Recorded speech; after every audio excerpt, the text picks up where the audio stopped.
Hello, welcome to my YouTube channel. और इस video में आज हम लोग देखने वाले हैं मेंसुरेशन 2D के जितने भी फॉर्मूले हैं वो सभी फॉर्मूले आज हम लोग देखेंगे। तो ये सबसे पहले देखते हैं रेक्टेंगल।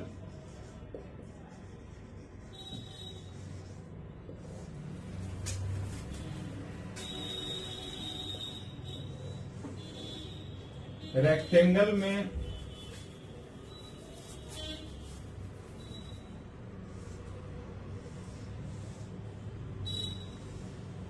आमने सामने की भुजा बराबर होती है। इसका क्षेत्रफल यानी एरिया होता है L इंटू बी।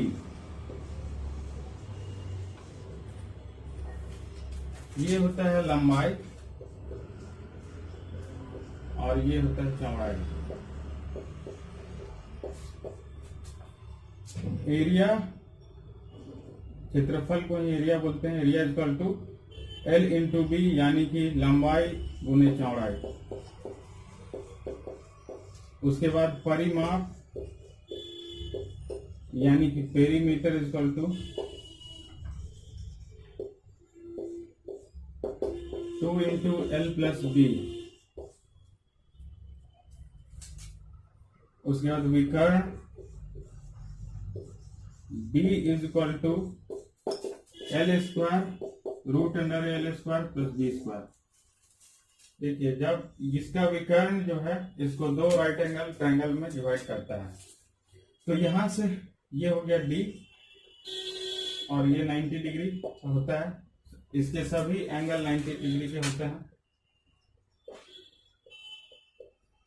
तो यहाँ ये D इक्वल टू होता है root under L square plus B square, और L is equal to root under D square minus B square, और B इज इक्वल टू होता है root under D square minus L का square.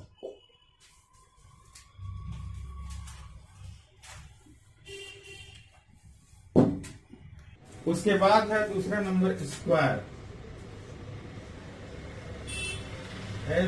SQUARE square यानी वर्ग।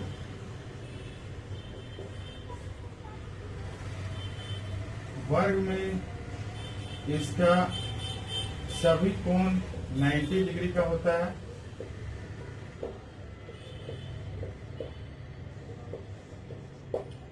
और इसकी सभी भुजाएं बराबर होती है।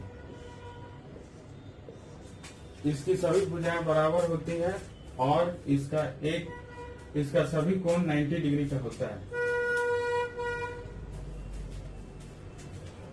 तो सबसे पहला इसमें देखते हैं हम लोग, ए जो है वो है हमारा साइड यानी कि भुजा।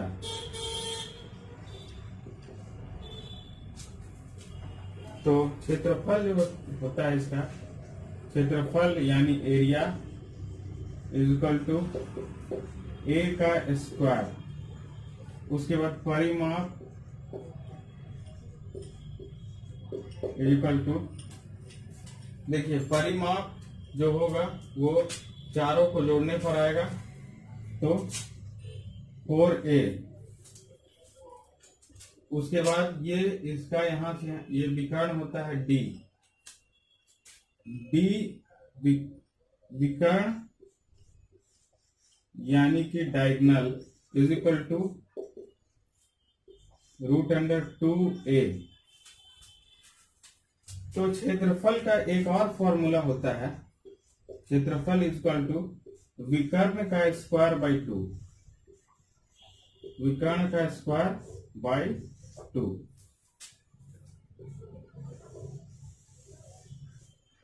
तो इस तरह से ये वर्ग के बारे में इतना ही जानना है। उसके बाद है दूसरा नंबर हमारा ट्रायंगल, ट्राइएंगल। ट्रायंगल में सबसे पहला है स्केलेन ट्रायंगल।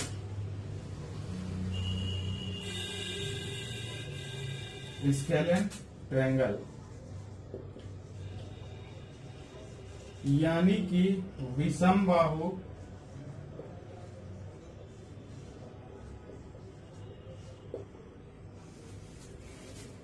विषम बाहु त्रिभुज, यानी कि इसका हर एक साइड जो है वो अलग अलग होता है, ए बी और सी, यानी कि इसका कोई भी साइड बराबर नहीं होता है। A is equal to B is equal to A is equal to not B, B is equal to not C. उसके बाद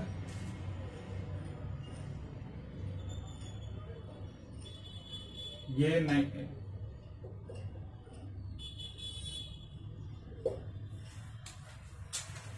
ये हमारा बेस है और ये है हमारा हाइट, यानी कि एल्टीट्यूड यानी ऊंचाई।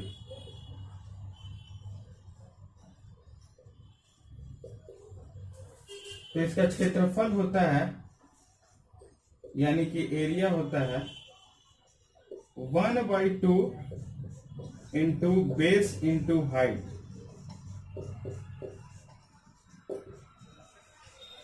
यानी कि 1/2 इंटू आधार गुणे ऊंचाई।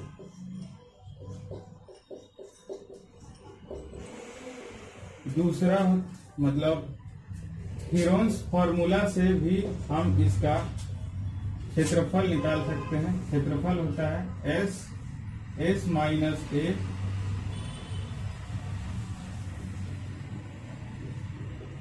Root under S minus A S minus B into S minus C. यहाँ एस होता है अर्ध परिमाप, यानी A plus B plus C का /2, यानी इसका आधा होता है, यानी 2s is equal to A plus B plus C. और इसका परिमाप, यही इसका परिमाप होता है। 2s जो है ये परिमाप होता है, परिमाप बराबर ए प्लस बी प्लस सी।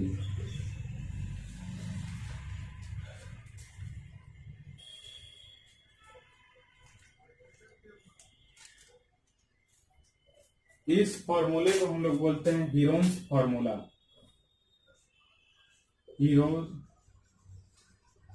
Heron's formula.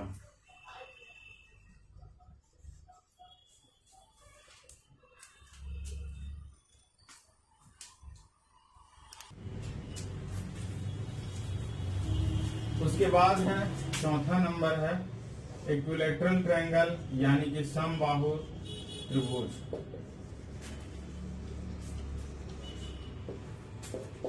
ट्रायंगल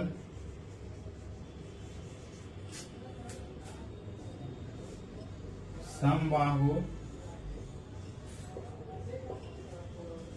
त्रिभुज। देखिए इसकी सभी भुजाएं बराबर होती है, ए बी सी।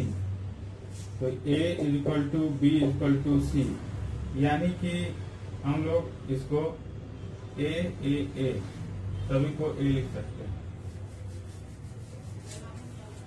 तो इसकी सभी भुजाएं बराबर होती है। तो इसका और इसका ऊंचाई जो होता है वही इसका माध्यिका होता है। तो ये हो गया ऊंचाई, यानी कि h। तो क्षेत्रफल इसका होता है, क्षेत्रफल होता है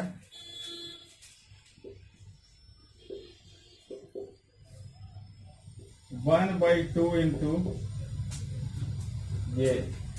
ये बेस हो गया और ये हाइट हो गया, तो a इंटू एच भी होता है क्षेत्रफल। उसके बाद दूसरा नंबर √3/4 a का स्क्वायर, ये होता है। उसके बाद अगर हाइट निकालना है तो height is equal to √3/2 a होता है। और परिमाप बराबर 3a होता है। उसके बाद सर्कम रेडियस होता है a/√3। सर्कम रेडियस का मतलब बाहर में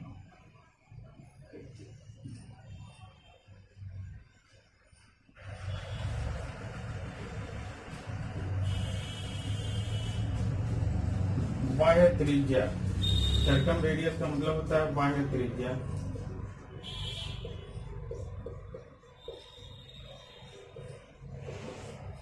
और अंतर त्रिज्या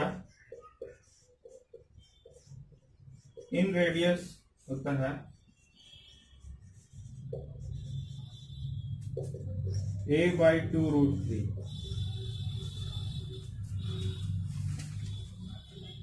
उसके बाद हम लोग देखते हैं स्टैंडर्ड इक्विलैटरल ट्रायंगल।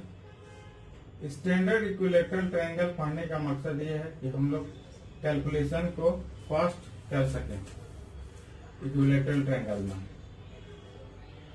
तो इसमें हम लोग a को 2 मान लेते हैं, 2 यूनिट, a = 2। तो जब हम लोग इसको 2 मानते हैं तो इसको भुजा जो है यानी a जो है हमारा 2 हो जाता है।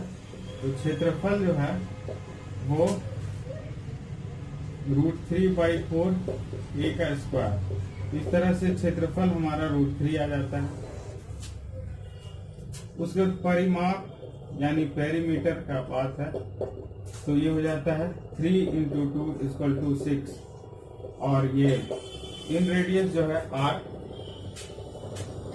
1/a/2√3 यानी 1/√3 हो जाता है। और ये सर्कम रेडियस 2/√3 हो जाता है। इस तरीका से ये हमारा स्टैंडर्ड ट्रायंगल बनता है। तो इसी को बेस लेके हम लोग बनाना सीखते हैं। जैसे अगर a 6 दिया हुआ हो और हम लोगों को एरिया निकालना हो तो हम लोग इसका मुजवानी एरिया निकाल सकते हैं। जैसे ये a जो है ये इसका 3 टाइम्स है। तो एरिया अगर 2 है तो √3 होगा।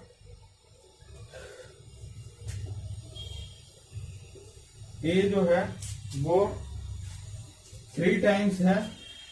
तो क्षेत्रफल में जो है वो क्या परिवर्तन आएगा? क्षेत्रफल में ये क्षेत्रफल जो है वो स्क्वायर टाइम्स बढ़ेगा यानी कि 9 टाइम्स बढ़ेगा ये।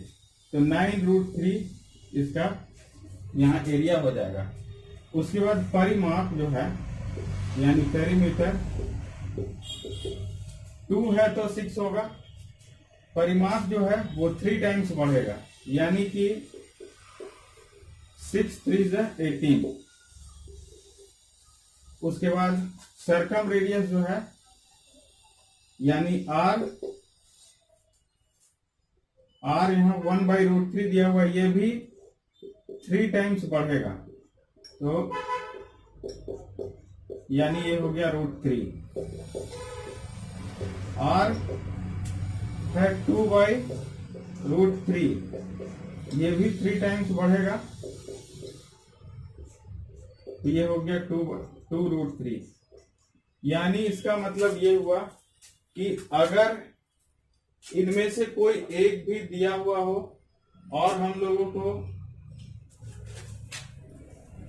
दूसरा टर्म निकालना, दूसरा कोई भी निकालना हो तो हम लोग इसका मल्टीपल का सहारा लेके बना सकते हैं। जैसे एक और हम लोग देखते हैं, a बराबर मान लीजिए 10 है यहाँ पर। तो हम लोगों का स्टैंडर्ड ट्रायंगल में, स्टैंडर्ड इक्विलैटरल ट्रायंगल में ये है 2। तो क्षेत्रफल यानी एरिया हो जाएगा हमारा, ये यहां देखेंगे कि ये कितना टाइम्स है। तो वो है हमारा इससे, इस स्टैंडर्ड इक्विलैटरल ट्रायंगल से 5 टाइम्स ज्यादा है यानी a = 10 है। तो इसको क्षेत्रफल जो है उसका स्क्वायर टाइम्स ज्यादा होगा, यानी कि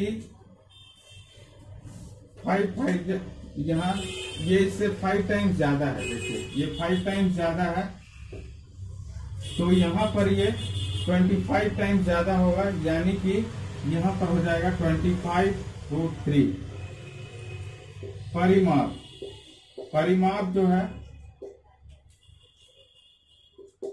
ये हमारा ये हो जाएगा, ये भी 5 टाइम्स हो जाएगा, तो ये हो जाएगा 6 5 30। उसके बाद R जो है वो हो जाएगा 1/√3 5 टाइम्स, तो 5/√3। उसके बाद बड़ा R 2/√3 इंटू 5, तो यहाँ हो जाएगा 10/√3। इस तरीका से इसके मल्टीपल से हम लोग इसको ऐसे क्वेश्चन को सॉल्व करेंगे। केवल एरिया में हम लोग, एरिया एक स्क्वायर कंपोनेंट है, इसीलिए इसमें स्क्वायर करेंगे, और बाकी में हम लोग जितना मल्टीपल रहेगा उसी के आधार पर कैलकुलेशन करेंगे।